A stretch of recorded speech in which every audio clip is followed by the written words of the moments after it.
Et voici le titre. Conscient de notre nature tripartite. Amen.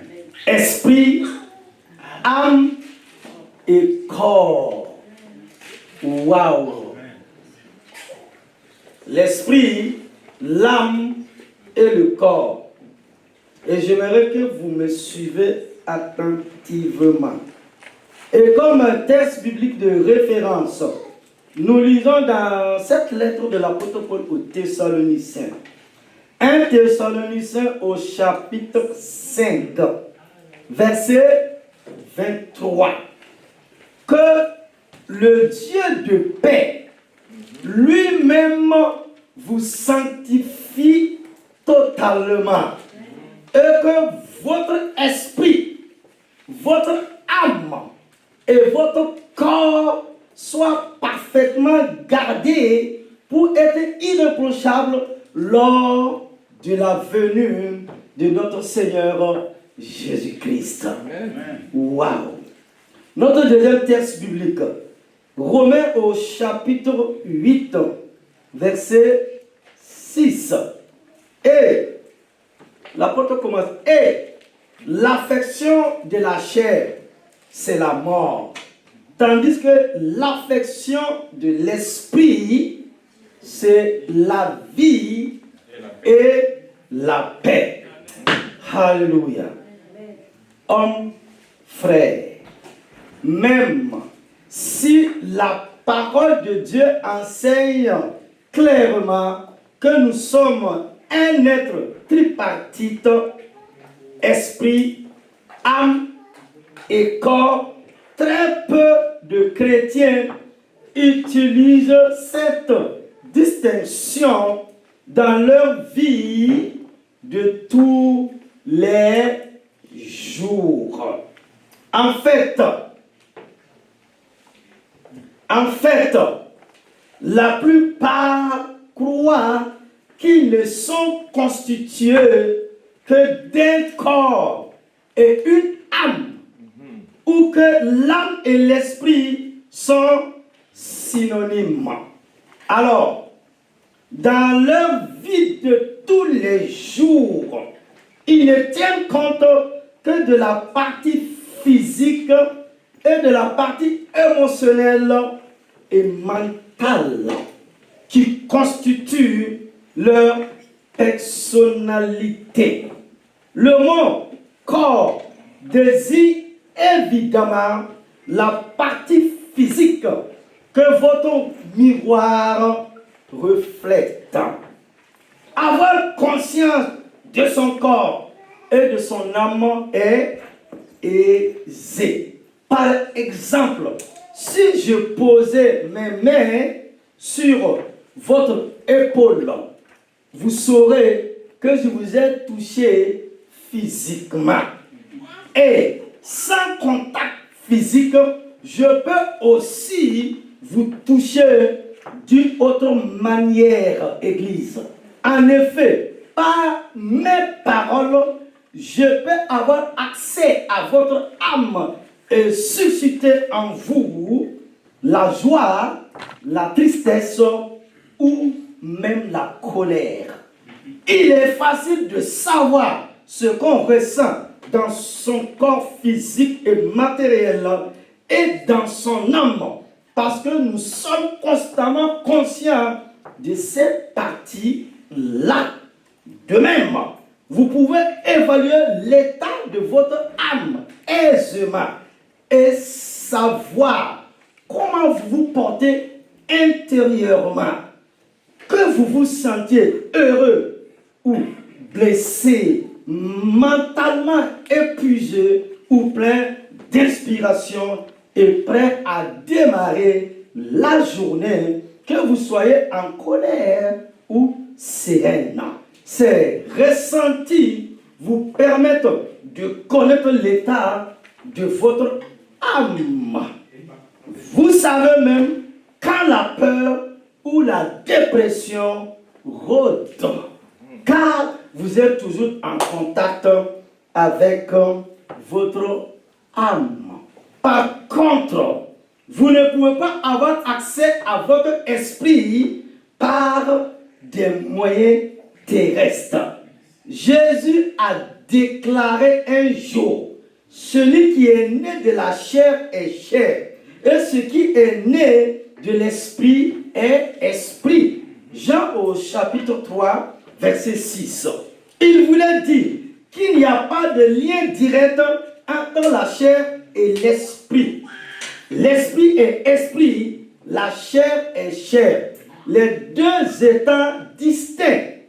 Vous ne pouvez pas contacter votre esprit par le biais de vos émotions ou de votre corps. C'est là que se trouve l'un des plus gros défis de la vie chrétienne. Vous devez savoir que les réalités spirituelles ne sont pas l'ordre du ressenti. Sinon, vous remettrez sans doute en question la puissance qui est en vous, c'est-à-dire la puissance qui a ressuscité Jésus-Christ d'entre les morts. Éphésiens au chapitre 1, versets 18, 19 et 20.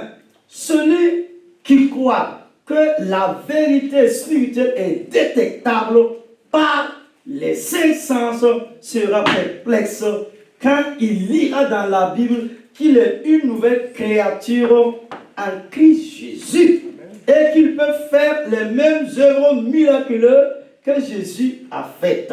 2 Corinthiens chapitre 5, verset 17, Jean 14, verset 12.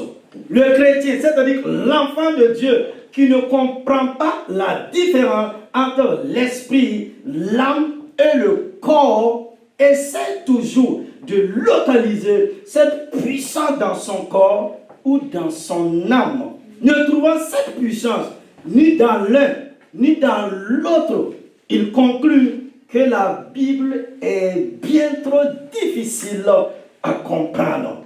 Vouloir à tout prix voir, goûter, entendre, sentir ou toucher ce que la parole révèle à notre sujet nous met tout de suite en conflit avec elle. Celui qui vit autre chose que ce que la parole dit peut vite sombrer dans le désespoir et la frustration. Et même conclure que la Bible et les prophéties, que ce qui est écrit dans la Bible est faux et archi faux.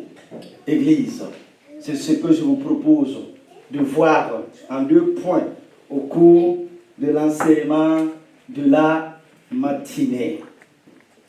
Grand 1, j'ai dit grand 1, déverrouiller le domaine spirituel. Une bonne compréhension des définitions spécifiques de l'esprit, de l'âme et du corps permet de déverrouiller le domaine spirituel et de faire l'expérience de la personne que vous êtes en Christ Jésus et de ce que vous avez en lui. À nouveau, les réalités du domaine spirituel ne sont ni visibles ni ressenties physiquement. Elles ne se perçoivent qu'au travers de la Bible. Il faut simplement la lire et y croire. Jésus a dit, c'est l'esprit qui vivifie. La chair ne sert de rien. Les paroles que je vous ai dites sont esprit et vie. Jean au chapitre 6, verset 63. La parole de Dieu expose la réalité spirituelle. Pour découvrir à quoi ressemble votre esprit, vous devez le trouver dans la parole. Vous ne pouvez pas vous fier aux émotions ni à d'autres choses qu'à la parole de Dieu. Elle seule est esprit et vie.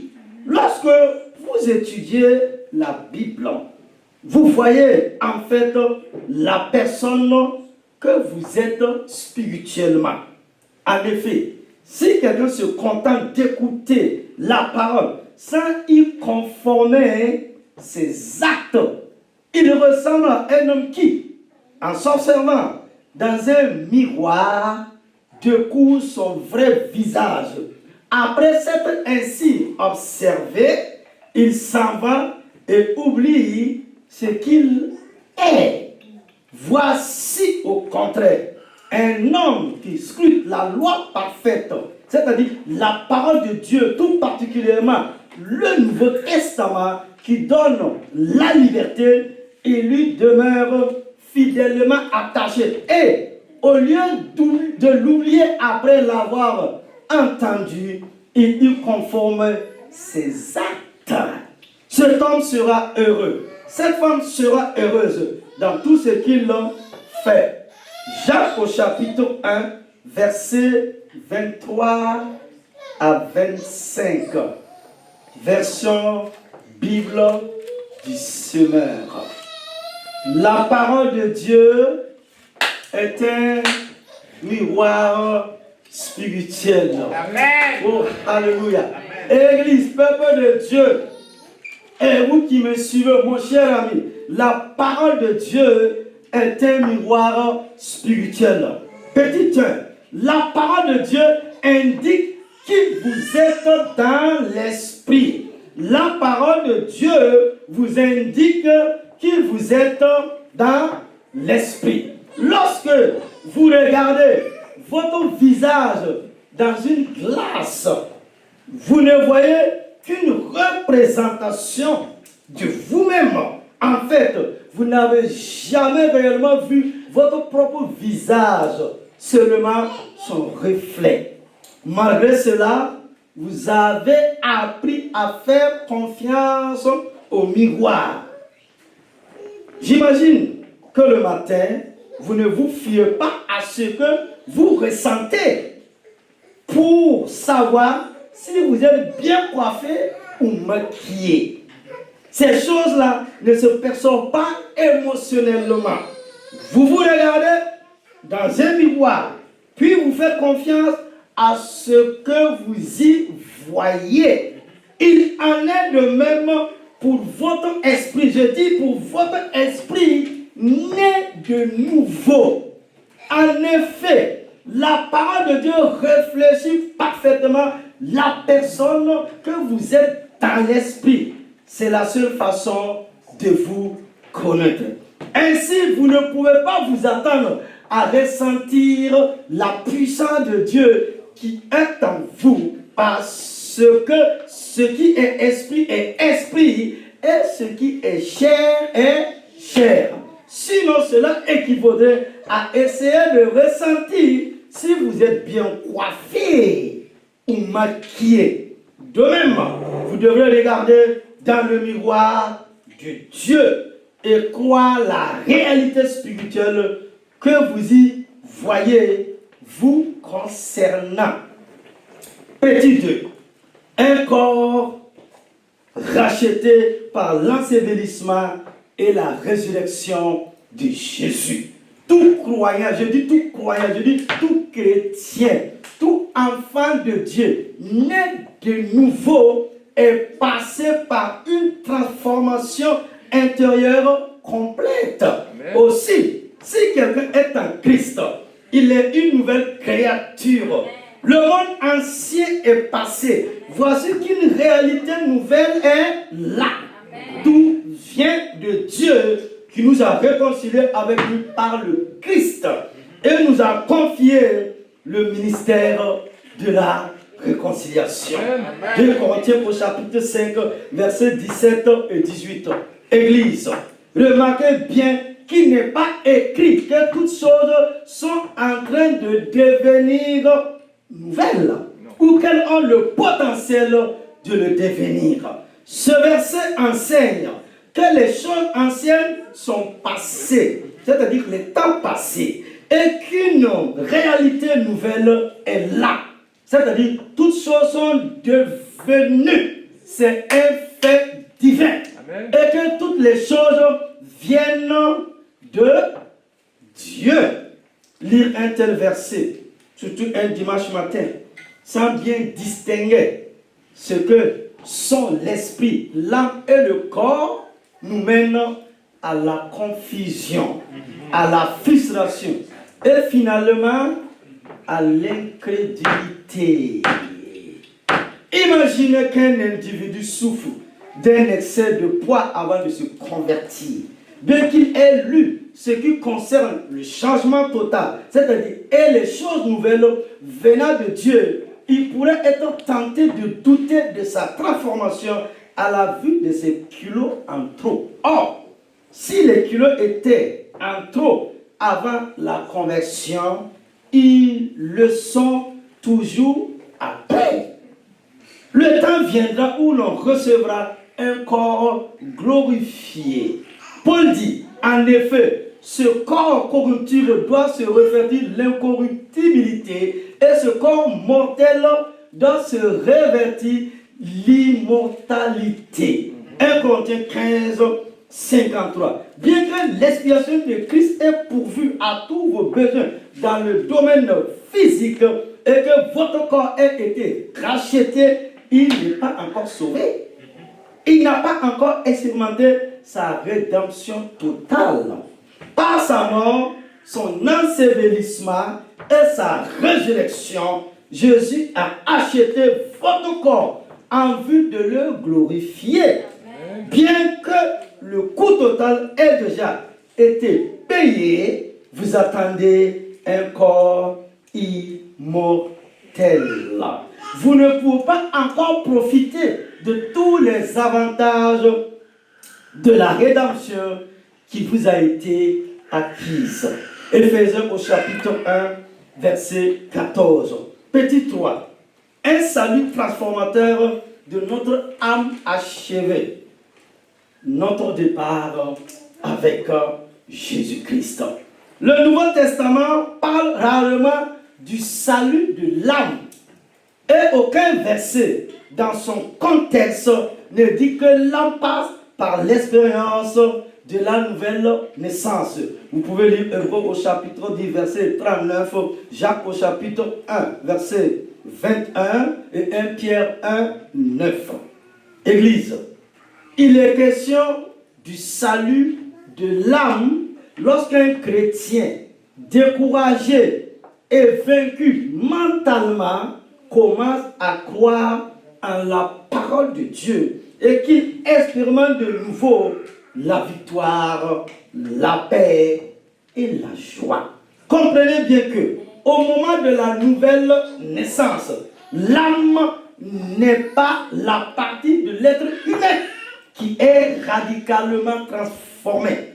Si une personne manque de bon sens avant d'être sauvée, elle en manquera encore après cette décision éternelle. Celui qui ne comprend rien aux mathématiques avant de naître de nouveau ne le saisira pas davantage après avoir accepté Jésus-Christ de Nazareth. Je ne comprends pas les mathématiques jusqu'à aujourd'hui. Ma plus forte moyenne, c'était 7 sur 20 au lycée là-bas.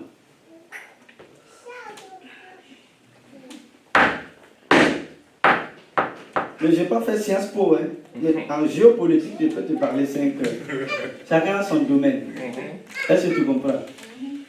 Autant je parle en langue, je prophétise, j'ai des visions, révélations, mais on dit un facteur plus 5. C'était trop compliqué dans ma tête.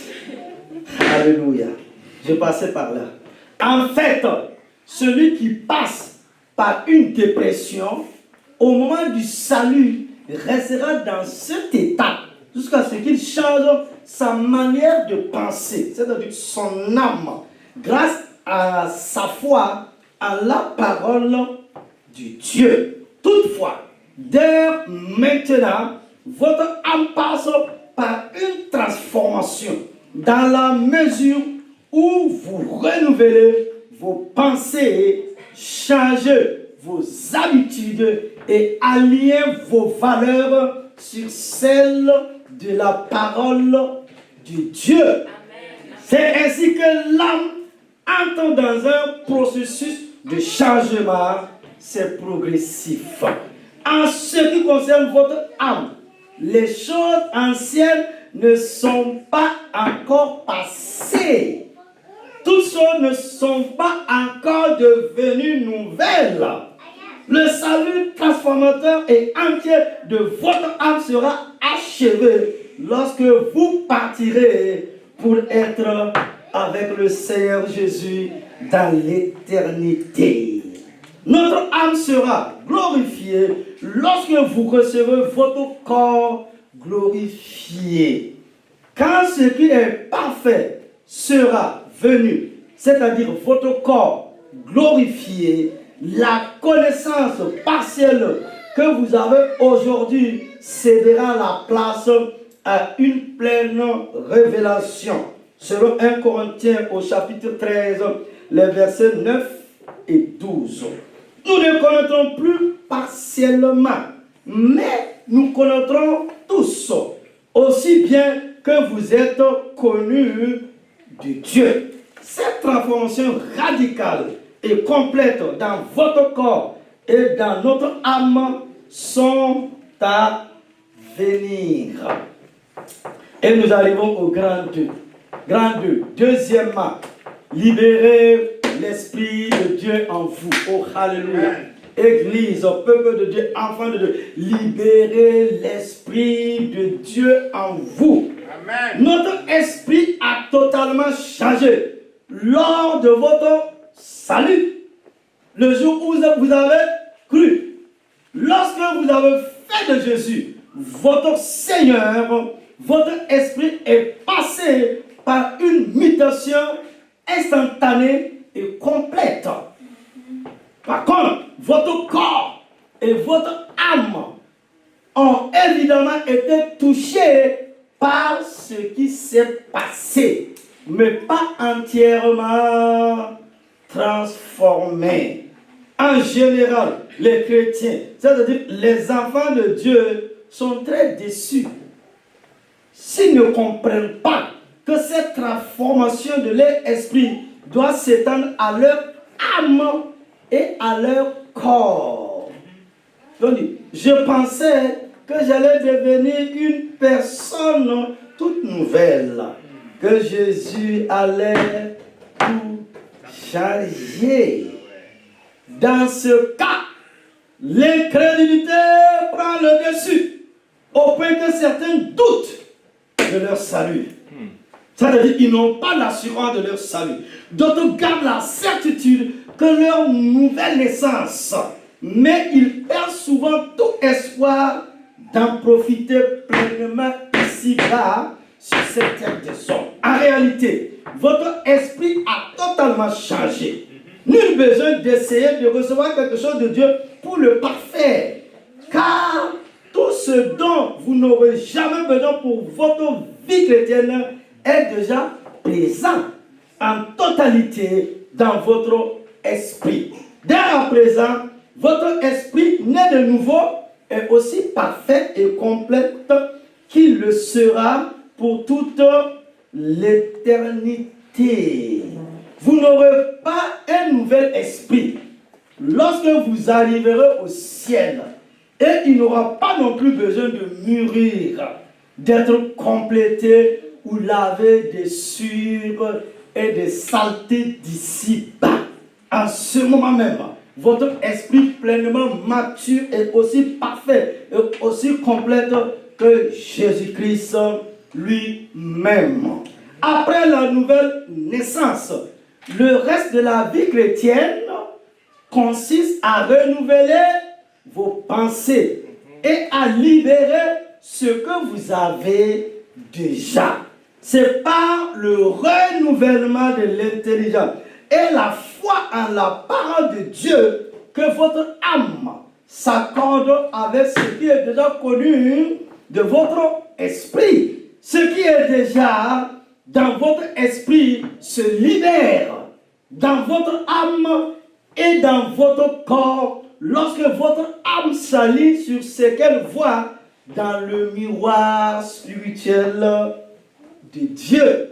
C'est ainsi que l'on tire profit de tous les bienfaits du salut. C'est-à-dire le sozo en grec. Tu es sauvé, tu es guéri, tu es délivré, tu es béni. Si tu n'as pas encore expérimenté ce sozo de Dieu, là où tout est déjà fait, un problème. Le miroir spirituel de Dieu. Lorsque l'esprit et l'âme sont au diapason, on commence à expérimenter la vie de Dieu. Votre esprit né de nouveau est toujours en accord avec Dieu parce qu'il a déjà été complètement changé à la ressemblance et à l'image divine. Quand l'âme est d'accord avec l'esprit, cela veut dire que deux parties de votre être sur toi sont en harmonie.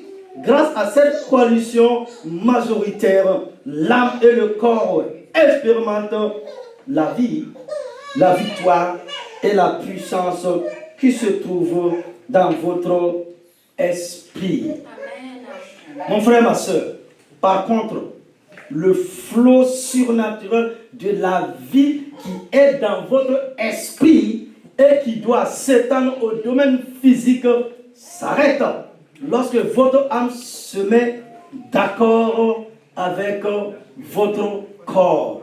Vous vous trouvez en ce moment dominé par ce qui est naturel et non par le surnaturel. Vous ne pouvez pas profiter pleinement de la vie de Dieu qui est en vous lorsque vous permettez à votre âme de se baser sur ce qu'elle peut voir, goûter, entendre, sentir et toucher, au lieu de se fonder sur ce que vous comprenez de la parole de Dieu. Ce qui se trouve dans votre esprit doit être libéré et passer par votre âme pour que votre corps physique maintenant soit imparti. Lui et tout ce qui est physique autour de vous. Présentez-moi ce schéma-là. Le schéma que vous voyez à l'écran représente réellement qui nous sommes. Hello. Libérer l'Esprit de Dieu en nous. Là, on a le corps, on a l'âme et l'esprit.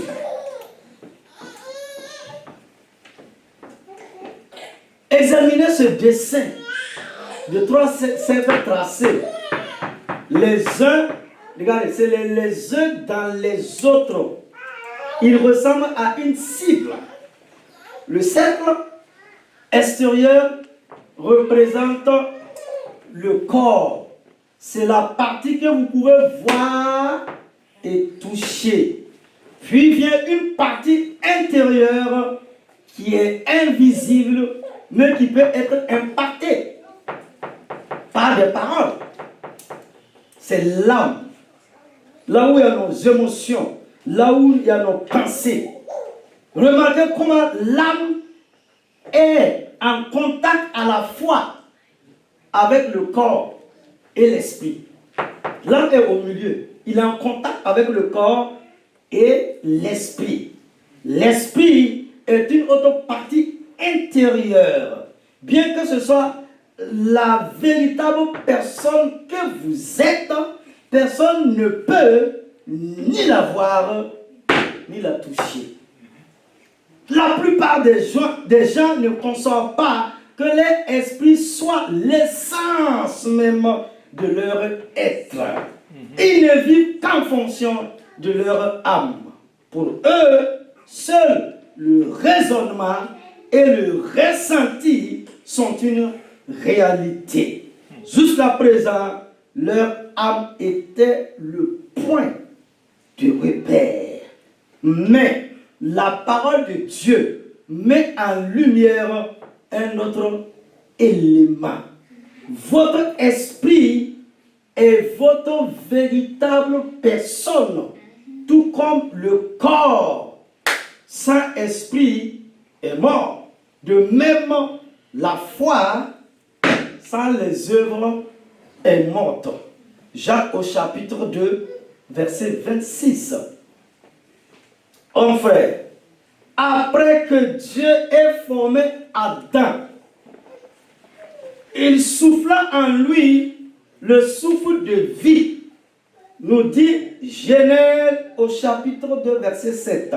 Ce mot hébreu, souffle, qui traduit également par esprit, à d'autres endroits, par exemple dans Job au chapitre 26, verset 4 et Proverbes chapitre 20, verset 27.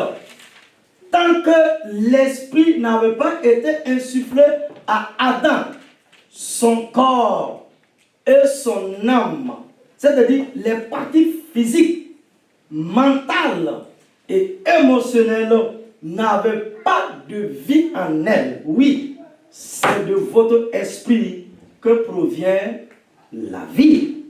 Même si vous avez dans votre esprit la même puissance que celle qui a ressuscité Jésus-Christ d'entre les morts, selon Éphésiens au chapitre 1, verset 18, 19 et 20, il est possible de ne jamais en profiter si votre âme, la valve reste fermée à telle ou telle vérité spirituelle, vous ne pourrez jamais en bénéficier. La réalité éternelle contenue dans votre esprit ne peut avoir aucun impact sur vos circonstances physiques, à moins que cette valve ne s'ouvre grâce au renouvellement des pensées, sinon au renouvellement de notre intelligence que produit la parole de Dieu.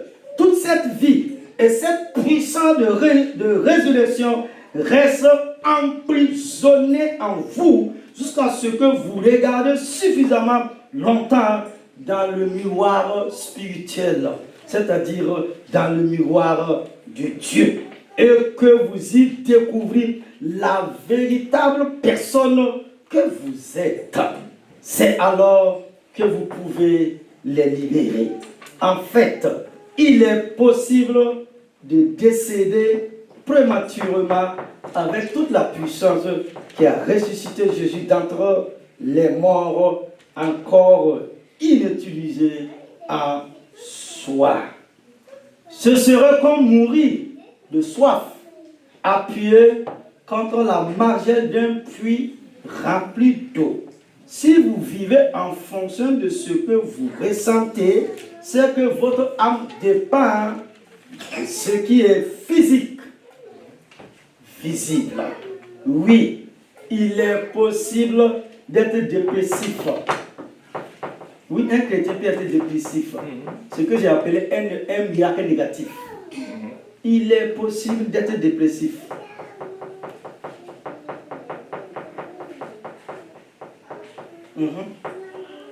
En colère et tourmenté même par l'amertume, tout en ayant l'amour, la joie et la paix de Dieu dans son esprit. Selon Galates au chapitre 5, verset 22.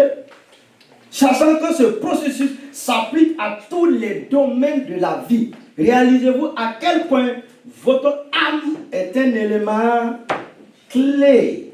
En fait, votre corps ne contrôle rien. Il dépend de ce qu'il voit, goûte, entend, sent et touche. À moins qu'il ne soit influencé autrement par votre âme. Le corps est amoral, ni bon, ni mauvais. Lorsqu'il est livré à lui-même, il réagit et s'harmonise sur ce qui se passe dans le domaine physique. Lorsque votre âme est en accord avec votre esprit, la vie de Dieu en vous se manifeste dans votre corps. C'est alors que vous expérimentez la guérison, la délivrance, l'onction, la victoire, la puissance, la joie et la prospérité. Et la liste est encore longue. Et c'est ce que nous voulons vivre en ce pays d'adoration.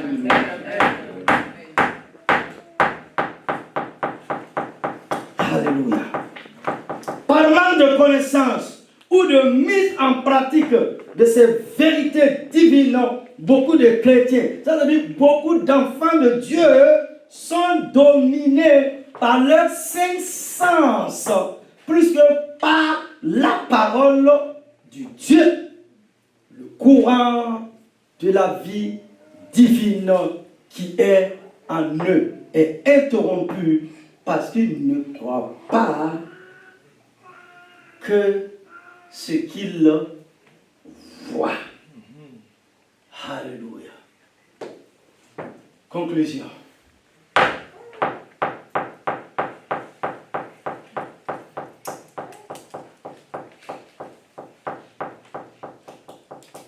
C'est des Thomas. Le pasteur ou le prophète n'a pas beau prophétiser, prie. Ne crois pas au surnaturel.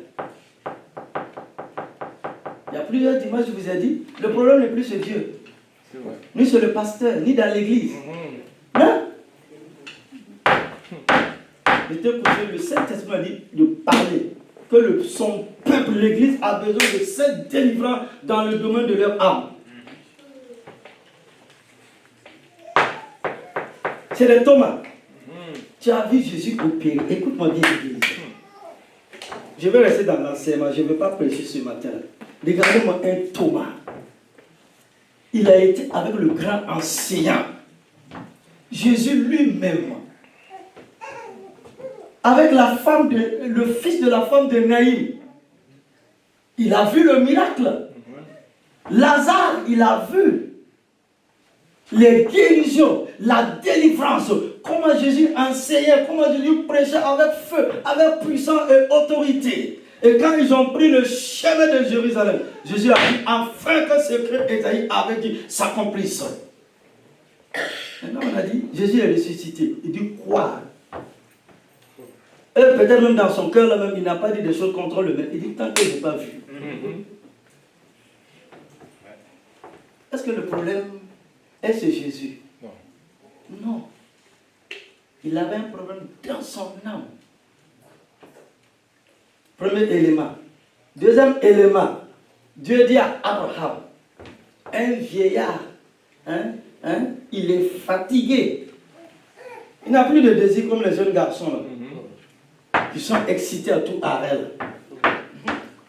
Dieu dit, je vais te donner un fils. C'est trop beau. C'est prophétie, c'est révélation. Mais regardez mon état. Donc Dieu n'a pas vu ton état. Il a cherché des techniques. Aujourd'hui encore, le monde est dans une confusion généralisée. Il a voulu aider Dieu. Il s'appelle El Shaddai. Yahvé Dieu. Dieu se suffit à lui-même.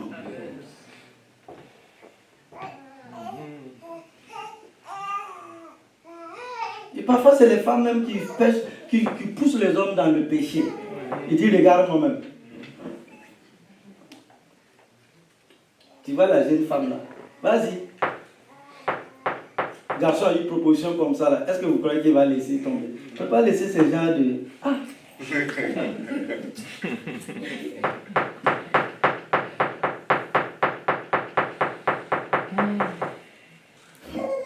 Conclusion. Gloire à Dieu. Amen. Ainsi, Dieu nous a tout donné lorsque nous sommes nés de nouveau. Les choses anciennes sont passées. Toutes choses sont devenues nouvelles. Dans notre esprit, c'est-à-dire dans notre homme intérieur, nous avons reçu la même mesure de foi, la même puissance, la même sagesse et la même capacité que tous les autres chrétiens. L'esprit des gens nés de nouveau est identique en tout point au Seigneur Jésus-Christ. Notre esprit n'a pas besoin de se développer ni de croître en maturité parce qu'il est déjà complet. Tout y est. Frères et sœurs, nous voilà désormais avertis. Prenons garde à ne plus nous laisser dominer par nos cinq sens, mais à travailler sur nos sentiments. Car les sentiments mentent. Aujourd'hui, tu as des sentiments pour un homme, demain c'est fini. Aujourd'hui, tu as des sentiments pour une femme, tu as fait bisous dans le métro et après c'est fini. Les sentiments mentent, comme disait un homme de Dieu. Et nos pensées, afin que notre âme soit totalement influencée par notre esprit. Alléluia. Amen. À retenir, j'ai longtemps parlé. L'esprit, l'âme et le corps. Premièrement, nous sommes des êtres tripartites, esprit, âme et corps. Mais peu de chrétiens utilisent cette distinction dans leur vie de tous les jours. 2. Il est aisé d'avoir conscience de son corps et de son âme, mais pas de notre esprit. Et c'est là le plus gros défi de la vie chrétienne. 3. Dans notre esprit, prochainement je vais utiliser d'autres expressions, dans notre homme intérieur, nous avons reçu la même mesure de foi, Amen. La même puissance, la même sagesse et la même capacité que notre Seigneur Jésus-Christ de Nazareth. Amen. Amen. Amen. Amen. Amen. Alors, avec une foi profonde, nous proclamons ensemble. Père, accorde-moi la grâce de vivre pleinement la vérité spirituelle. Père, accorde-moi la grâce de vivre pleinement la vérité spirituelle. Père, accorde-moi la grâce de vivre pleinement la vérité spirituelle. Père, accorde-moi la grâce de vivre pleinement la vérité spirituelle. Selon laquelle je suis né de nouveau. Selon laquelle je suis né de nouveau. Selon laquelle je suis né de nouveau. Selon laquelle je suis né de nouveau. Et changer de l'intérieur. Et changer de l'intérieur. Et changer de l'intérieur. Et changer de l'intérieur. Et changer de l'intérieur. Et changer de l'intérieur. Ma nouvelle identité est la puissance d'éradiquer. Que ma nouvelle identité est la puissance d'éradiquer mes anciennes habitudes. Mes anciennes habitudes. Mes anciennes habitudes. Je vais désormais marcher selon l'esprit. Je vais désormais marcher selon l'esprit. Je vais désormais marcher selon l'esprit. Je vais désormais marcher selon l'esprit. En portant mon attention sur les choses de Dieu. En portant mon attention sur les choses de Dieu. Sans tenir compte de ma chair. Sans tenir compte de ma chair. Afin qu'elle perde en puissance. Afin qu'elle perde en puissance. Père, je reconnais que j'ai besoin de ta puissance. Père, je reconnais que j'ai besoin de ta puissance. Père, je reconnais que j'ai besoin de ta puissance. Père, je reconnais que j'ai besoin de ta puissance. Pour vivre cette vie nouvelle. Pour vivre cette vie nouvelle. Pour vivre cette vie nouvelle. Pour vivre cette vie nouvelle. S'il te plaît, remplis-moi de ton Saint-Esprit. S'il te plaît, remplis-moi de ton Saint-Esprit. S'il te plaît, remplis-moi de ton Saint-Esprit. S'il te plaît, remplis-moi de ton Saint-Esprit. Baptise-moi. Baptise-moi. Baptise-moi. Baptise-moi. Baptise-moi. Baptise-moi. Par la foi. Par la foi. Par la foi. Par la foi. Par la foi. Par la foi. Je le reçois maintenant. Je le reçois Je maintenant. le reçois maintenant. Je le reçois maintenant. Je le reçois maintenant. Je le reçois maintenant. Merci Merci de me baptiser. Merci de me baptiser. Merci de me baptiser. Merci de me baptiser. Merci de me baptiser. Merci de me baptiser. Merci de me baptiser. Merci de me baptiser. Au nom de Jésus. Au nom de Jésus. Au nom de Jésus. Au nom de Jésus. Au nom de Jésus. Au nom de Jésus. Au nom de Jésus. Au nom de Jésus. Au nom de Jésus. Au nom de Jésus. Au nom de Jésus. Élève ta voix et rends grâce à l'Éternel Dieu des armées.